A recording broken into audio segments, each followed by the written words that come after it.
mrdefense.com. That's mrdefense.com or call 1-800-313-6400. 1-800-313-6400. That's 1-800-313-6400 today. He's the T-Rex of political talk. Alex Jones on the GCN Radio Network. All right, we're back live. We just got confirmation Alex Jones will be with me at one of these shows this weekend, ladies and gentlemen. I don't know which one. But you're not going to embarrass me calling me up there. And then like Doug Stanhope did that crazy night. And then some Marine started a fight with me because you got really into it, and I think they were expecting a comedy show, and you just started going crazy about the New World Order, and it got a little ugly.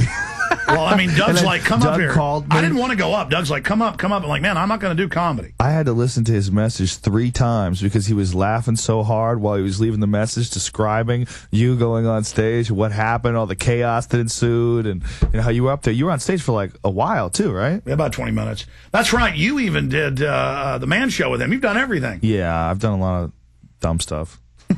No, you've done well, Lord Vader. Lord Vader, whoa. So I'm the evil guy?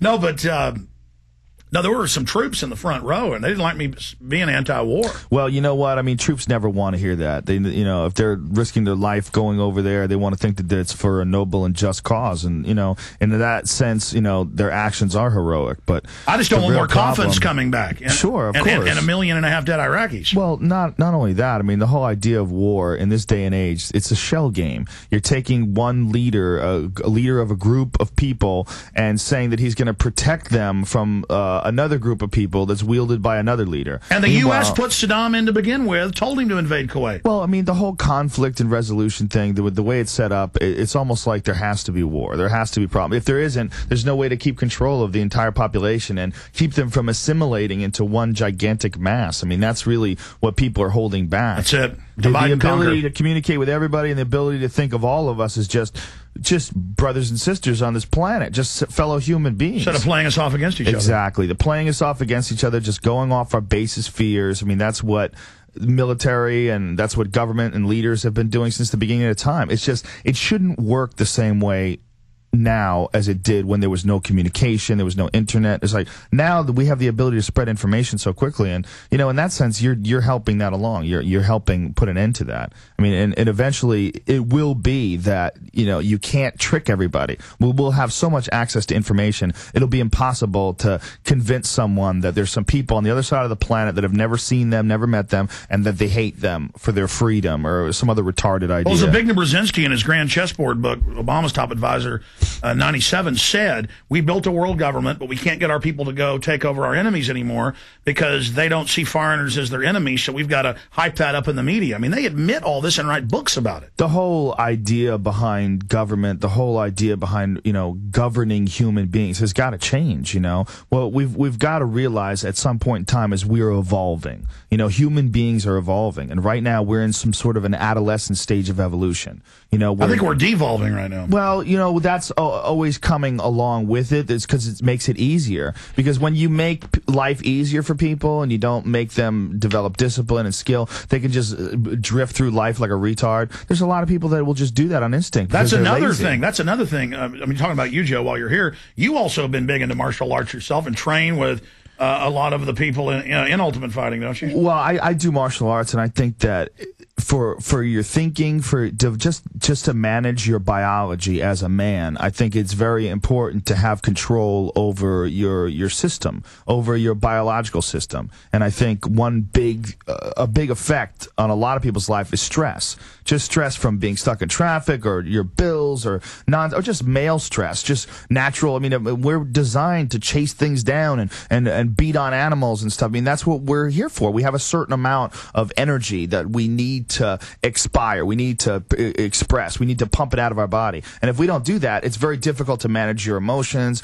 manage your thinking, to think clearly and calmly. And exercise is the best thing for that. I need to do more of it. The best tool for just clear thinking and just objective thinking. It drains your body of all the unnatural stress and allows you to look at things with a more even keel. I agree. Let's shift gears back into politics, because you've been very interested in this Glenn Beck clip We played. Well, I was fat. I mean, it's because it's about Ron Paul, really. I mean, Glenn Beck, like I said, I think is an interesting talking head, but he doesn't say anything that leads me to believe that I want to listen to him. He just says, when he's talking, it seems to me a guy who wants you to believe that he makes sense and wants you to believe that, you know, he's a sensible man looking out for you. Yeah. And to me, he seems like a showman. He seems like some ham and egger, apple pie douchebag. I mean, that's what he seems like. I mean, it does come off as kind of a hokey pitch, or as a $3 bill.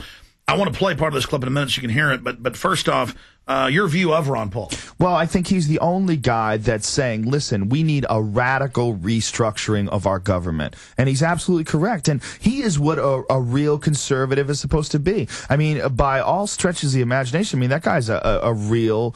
I mean, there's no way you can say by any stretch of the imagination that he's not a conservative. I mean, he's a real conservative, a fiscal conservative, a social conservative, but he wants people to be able to do whatever they want. He believes in states' rights. He believes that the federal government is completely out of control, that it's too big. He believes that, you know, we have to get rid of the IRS. It's a flawed institution. He believes we have to get rid of the Federal Reserve. He believes all these things that totally make sense. And when he says these things on TV, they laugh and they make it like it's a joke. Like, even though we know that the system is completely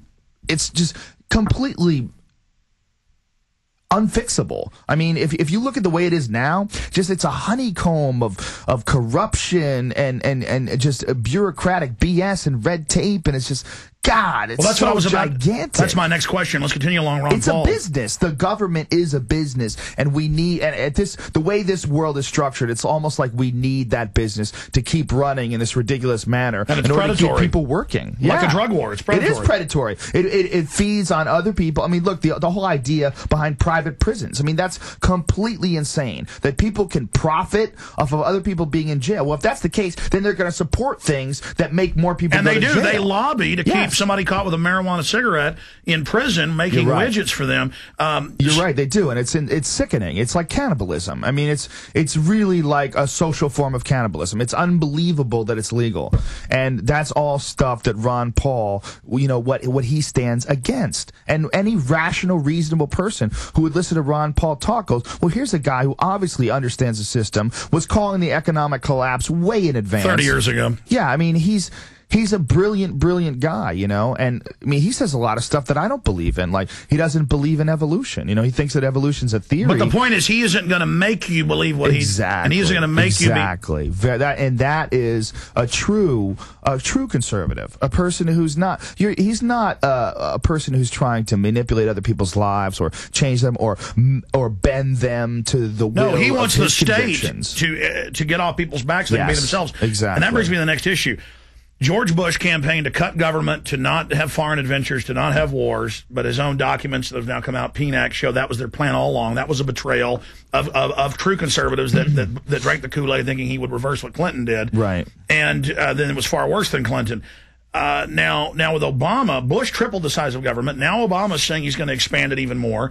He's saying change is even bigger government, bigger state, but the people coming in and these youth brigades and 18 to 24, and it's now on the White House website, forced service, but it's a domestic draft where you do stuff for the government domestically. That's 180 degrees from the Bill of Rights, the Constitution. So segueing into that, what do you think of the change, and it is change, more of the same, but of Barack Obama? Well, I'm definitely apprehensive of a bigger government, no matter what. I mean, a bigger government to me sounds like more possibilities for problems, but a bigger government that's not this government, you know, I mean, maybe what he's going to do will add to it in a positive way. Well, I got to tell you, he's totally on the bank. I mean, he is the man of the bankers. He got the banker takeover bill, which then they bait and switch and didn't spend for what they said, and now they're saying the money's secret.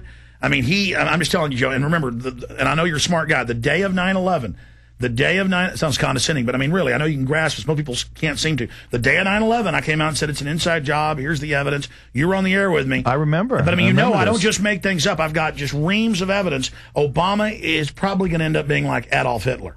I mean, I'm saying if you think Bush was bad, prepare yourself. Really? You really think that it's going to... I mean, but he seems to be so socially liberal, and it seems like he wants to close Guantanamo Bay, and he wants to... But see, if you...